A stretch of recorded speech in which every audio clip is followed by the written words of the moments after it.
everyone. Hello everyone. So I had been lurking around in noob lobbies and I came across this beautiful Irish gentleman called Smoondog who was open to a little bit of coaching.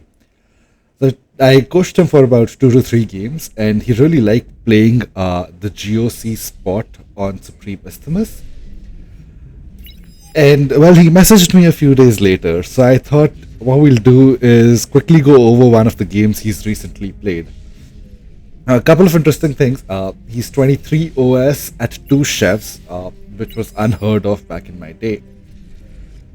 He's playing the carry spot and doesn't really come from a background of any other RTSs similar to Bar, so none of the SoupCom backgrounds. He has played a little bit of AoE long back. And I thought, alright, you know what?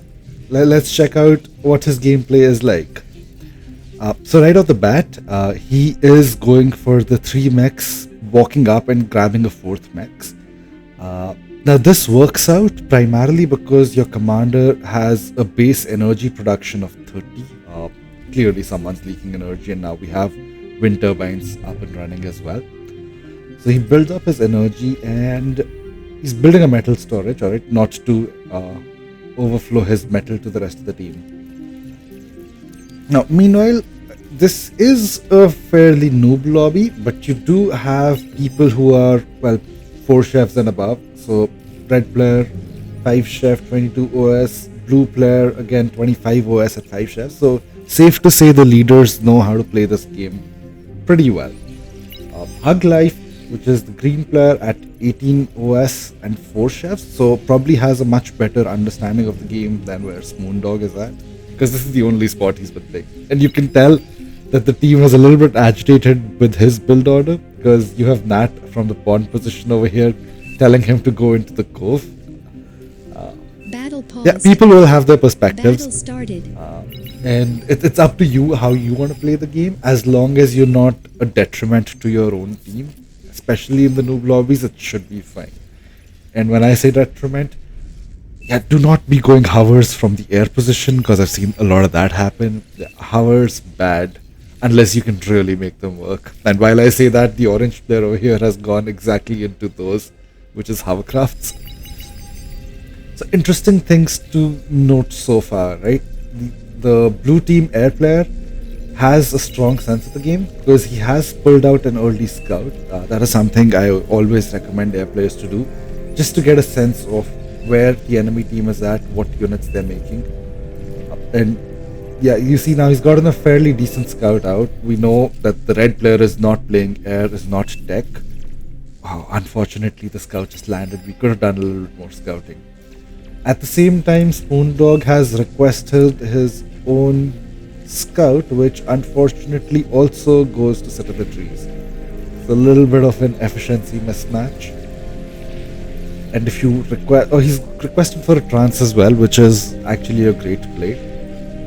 The thing I would recommend is maybe hand over 1 or 2 wind turbines to the air player so that they can pay for the units that you need much more sooner. And maybe fly your construction vehicle out over here. Okay, we've got a construction ship which has been mismicroed. It's all to be expected when you're starting out. I hope we do rein. Oh yeah, we do rein that in. Meanwhile, the front lines are already getting pushed into Smoondog's team, and unfortunately, it's the blue and the green player. So this should be ringing some alarm bells. If this, I'm pretty sure this would have been scouted out at this point. So the unfortunate part of starting over here is the fact that your construction ships need to go to build these 3 mexes. You don't have your shipyard near any of the 2 mexes. The 2 big mech spots, which is the island and the cove. And to defend those spots, you will need to send your units across, which takes time. So it's pulled out a frigate to guard the construction ship, which is a great call, to be frank.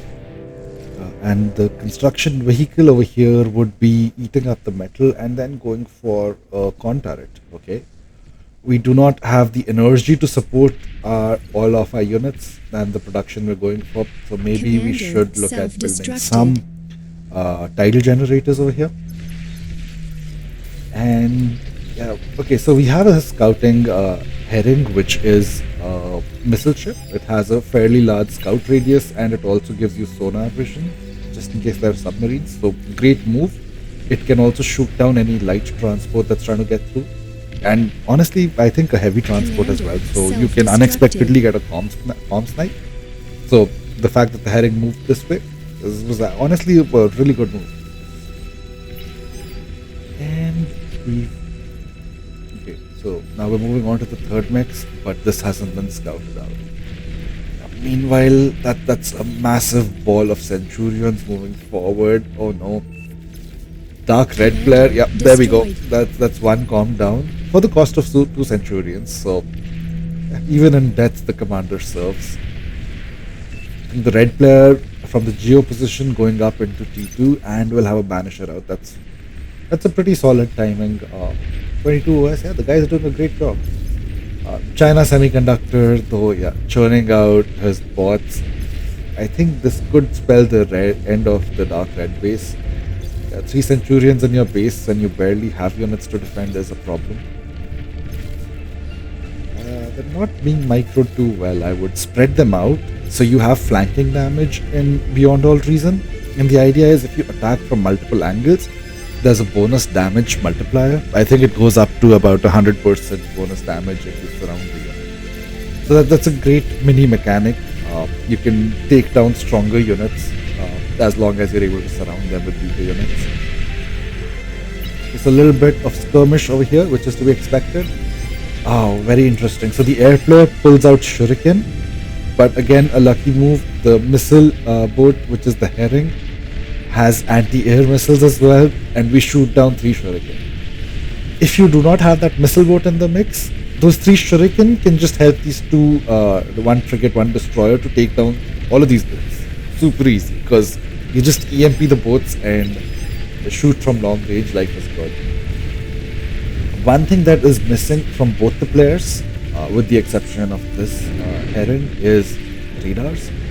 On sea, you definitely need a lot of radars, especially on this map, because it's a large map, and sea units tend to move slower. It's a bit sluggish to get your destroyers, especially across the map early on. And if you have radars, not only will you see the enemy ships coming at you, sea radars also have something called a sonar detection. So we can see it with the green cap.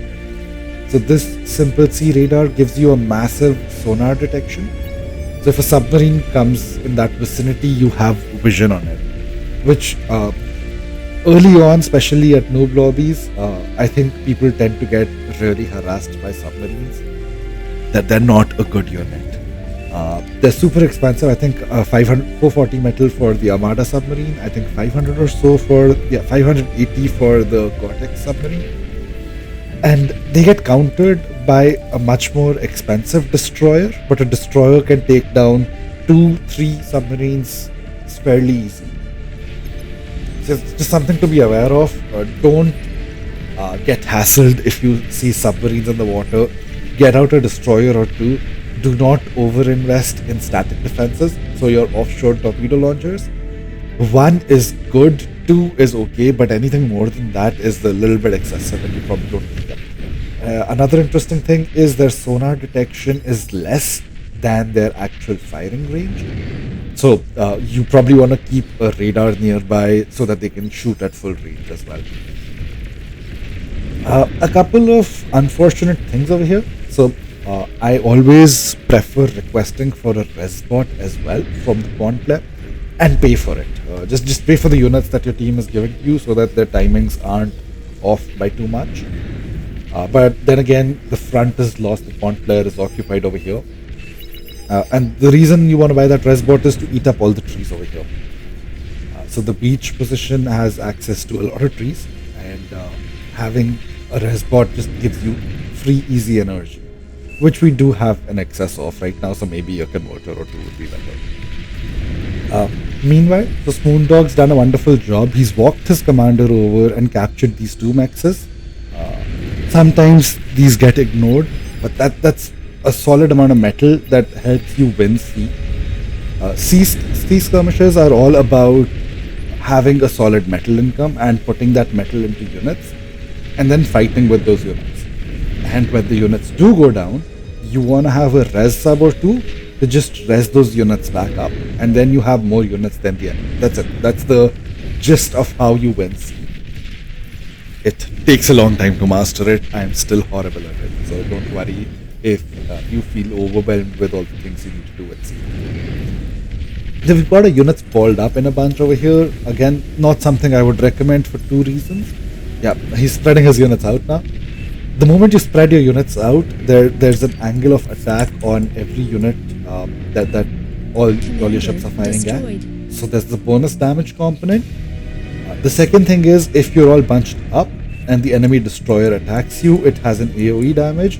So, the destroyer's killing more of your units because they just happen to be clustered up together. So remember I said radars? We built a radar over here. What I would do is just go for a long queue and just build more radars with a shift queue so that this ship is not sitting idle. It's just slowly building vision. And this vision comes into play when maybe the tech position tries to go for a Mara rush and you're able to just spot them out because you had a lot of radars with their sonar detection up and running. Fortunately, the front lines have been stabilized. We are skirmishing a little bit over here, which is a good thing. What we should also try to do is maybe send a destroyer this way so that we can do some offshore bombardment onto the blue units over here, just to harass this unit. And by default, because ships are expensive, they happen to have a longer range and they have a lot of constitution as well. So it's difficult to kill ships from T1 ground units. As a result, the blue player is either forced into running back to where your ships can't target him, or he's forced to call the green commander to help the units over here. And because green's gonna push in over here, you can push into his base. You're just opening up moves. That's the idea. You do things that create opportunities for you. Oh, so we do start setting up more radars. Clearly, Spoondog learns well. I would also capture these mexes now that we've taken them out. We have the blue player in a corner. Let's see from a player view. Yeah, we're not too sure about how many ships there are, and that's the interesting thing about radar vision. These radar dots tend to bounce around a bit, so it's probably just a unit. Yeah, so it's energy converters. But on radar, as long as you haven't spotted them with your line of sight, you will never know what unit it is. And now we know that these are eco units. What we could potentially do is just jump in and try to destroy his economy. But given how long this game was, Spoondog probably didn't do that. He has a massive advantage, so 8,000 metal in units versus about 5,000 metal in units. Broadly, yeah, metal for metal fight, Spoondog should win this easy. But he's trying to do the skirmish bit, which is something you do a lot at sea, and maybe he's been practicing that.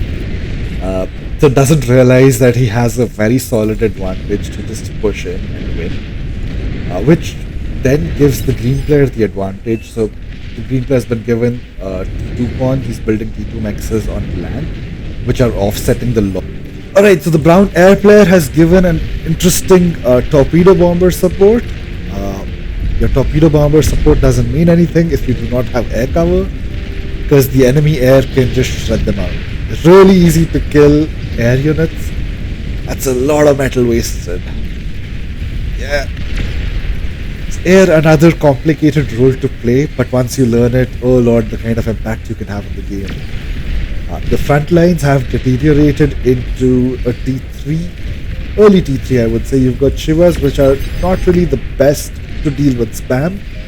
They're more of a unit to deal with static defenses, static armies, which I see a lot of over here. But yeah, a big swarm like this can just run up to them and Shivers wouldn't know how to deal with that. So always be microing your units. And talking about microing, Earth Hags has enough marauders to just go across and hit the yellow eco over here. Meanwhile, for some reason they're there to react to the pincer attack. It's a lot of pincers, a lot of metal worth in pincers, which will not get anything done. But yellow finally, which is Spoondog, finally pulls the trigger. I think this should be the end of C for Pro Snake. He will need to transition to a land-based economy. There's also a naval fusion reactor, so that's going to be massive.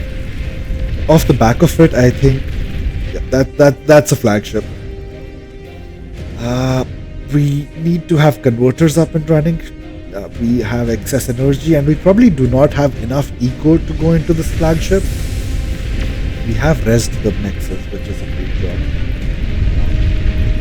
I believe we had some res subs. Yeah, those res subs should be moving up to eat up.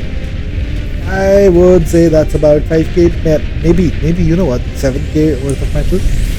That's gonna fund like a third of the flagship cost. So, and we've got AA ships in the mix. So as our ships move forward all the way to the coast, we won't be harassed by enemy air because flagships, the T2 anti-air ships, both Armada and Cortex, are wonderful. Always have a couple of them in the mix with your composition. You will not be easily harassed by the enemy air player. They'll have to spend a disproportionate amount of metal to get to you. Yeah, but we're not doing any sort of naval bombardment. I think at this point I would rather get like 3 or 4 missile ships because those missile ships can target the AGO. You can almost always expect there to be the geothermal arm. Is it a basic geo, is it an AGO, or is it one of the safe geothermals? You can never be sure of. But it's safe to say you don't want the enemy to have this. This is an AGO is 1250 energy per second, which is more than a fusion reactor. And it's cheaper than a fusion reactor as well by an order of magnitude. So yeah, you want that core. And with your missile ships, you can again bombard the rest of the bases over here as well. I think yellow would want to move. Yeah, I would move this main force over here so that I can kill the front units. Because the front lines are still just static line defenses. It's World War I all over again, trench warfare with the no man's land in the middle. What would be really concerning for me as the C player is also the fact that we've lost the other C. The enemy C also has his ships up against the coast, and he's probably won for a lot longer than we have. So we want to make some moves, and the red player is sending out Shivas over here, which is interesting because if you can keep the units off of the front lines, this many Shivas can actually slow march forward into enemy bases. Let's see how we use those. This could be a very solid offensive tactic.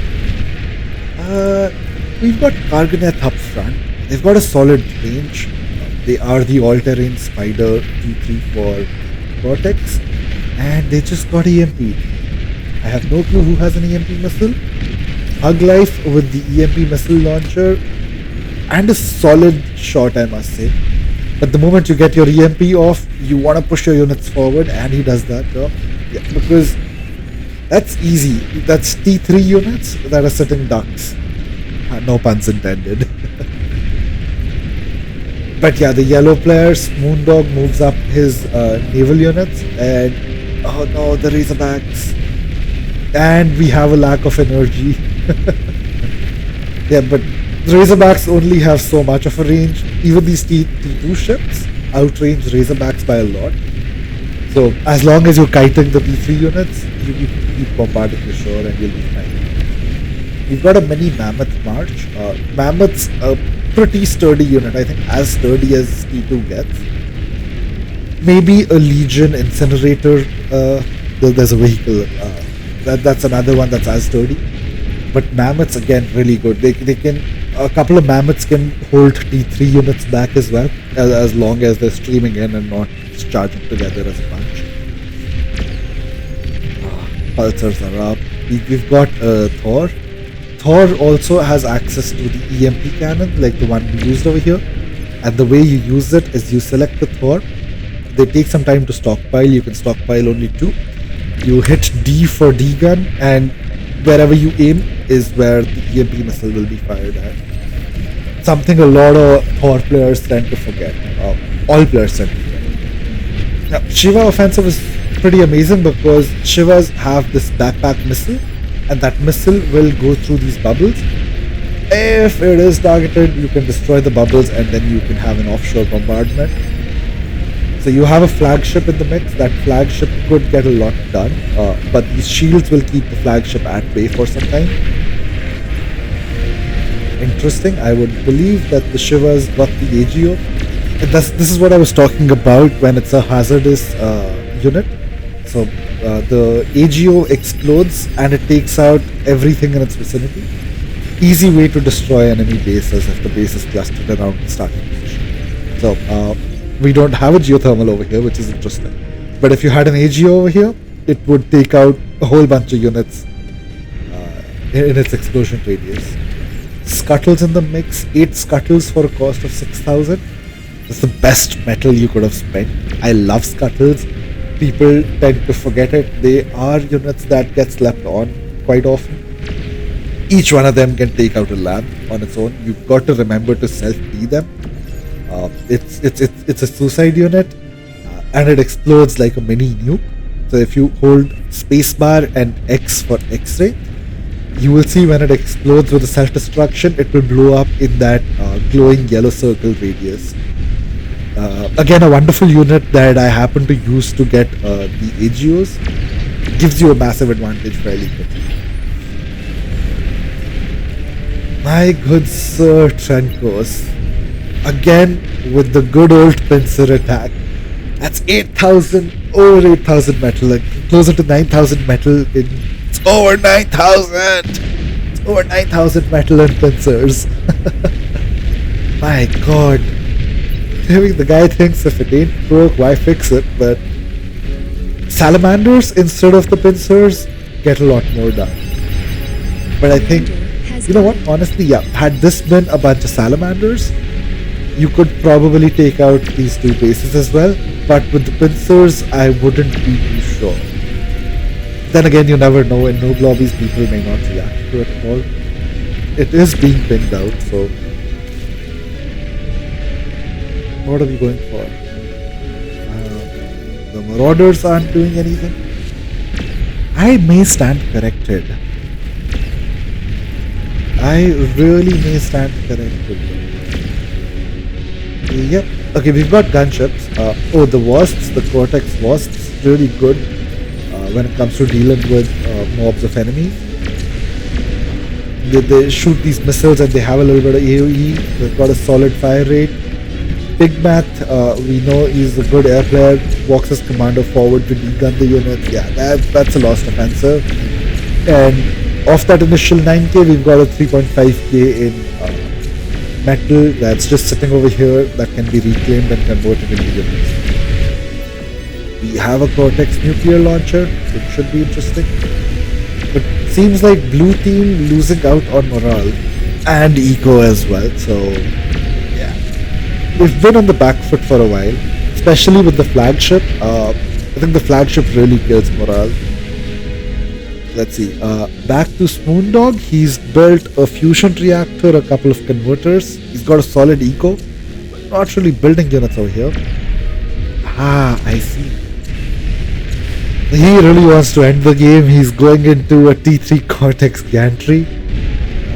Like, why walk my units all over the map when I can just reduce them at the enemy's front line? Again, a very fair strategy, a risky one, but given that the enemy is up against the ropes, all you need to really do is give them a little nudge. Spectators call out WTF. Yeah, flagship, offshore bombardment doing a wonderful job. We've got a few pulsars over here.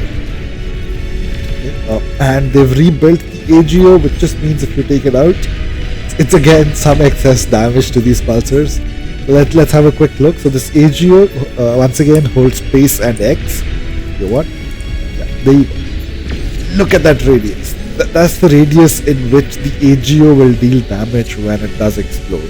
That's a self-D damage. I'm not sure if the enemy destroys it, but I do feel it's gonna be the same radius. It should be the same radius. It's not gonna be full damage at the edge.